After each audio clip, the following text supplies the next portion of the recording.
soon as that first goal went in, this is the sort of flair that we've been lacking this season.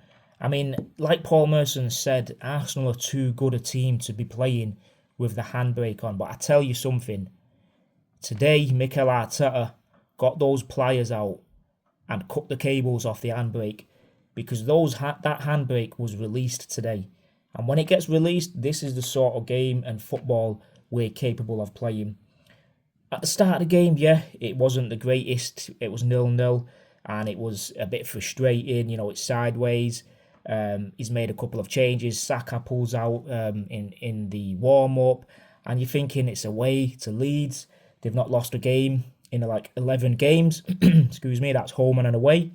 Their confidence is flying high. Ours, on the other hand, is the opposite. We lose our first home game in the league. We've not won a game in the league in the last 3 games.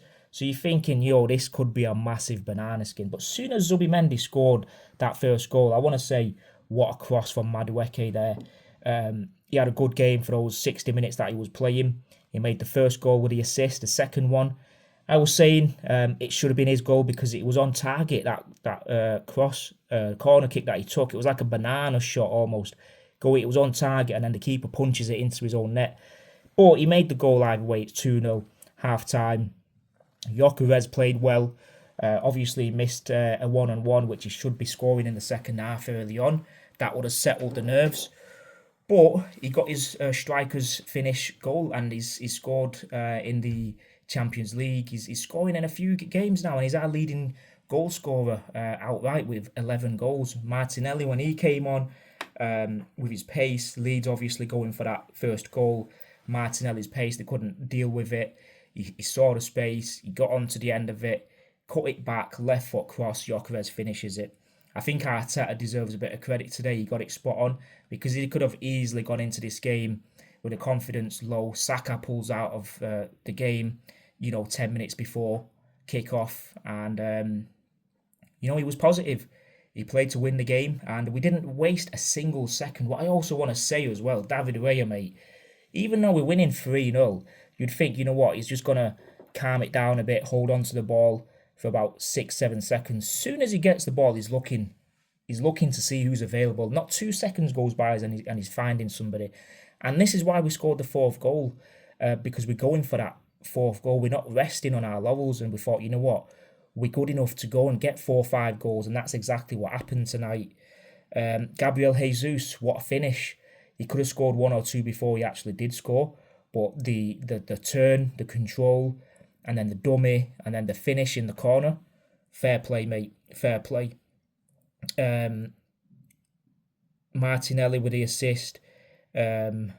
Odegaard with the assist, isn't it? Yeah, so Odegaard did actually get an assist, and it was actually for Gabriel Jesus's goal. So yeah, Odegaard's got an assist today as well. What I want to say is we're 7 points clear. Don't just think just because we won that game 4-0 and you didn't watch it that it was an easy game and Leeds just, bent over for us. It was nothing like that. It was absolutely nothing like that. We took the game to them. They had a little bit of a moment in the second half, about 10 minutes, where they came out a bit. They wasn't pumping our goal. They wasn't peppering us.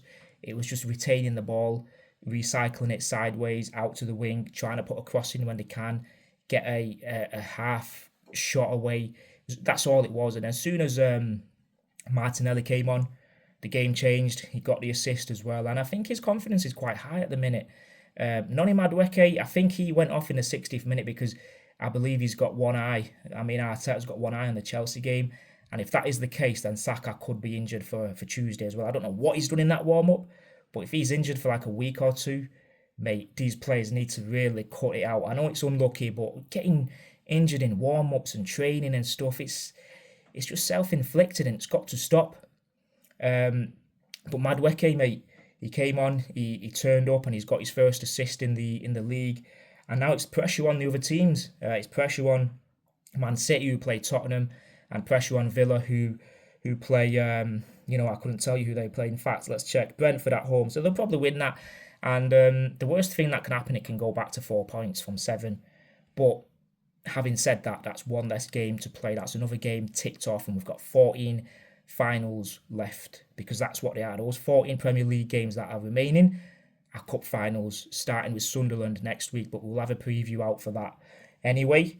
Other than that, we're sitting top of the league. I think that Man United defeat last week could actually have helped us, because I don't think we would have played this well against Leeds if we didn't get beat against United. So hopefully that defeat would be a lesson and a learning curve, because if you can take a positive out of a defeat and you can learn a lesson from it, then fair play.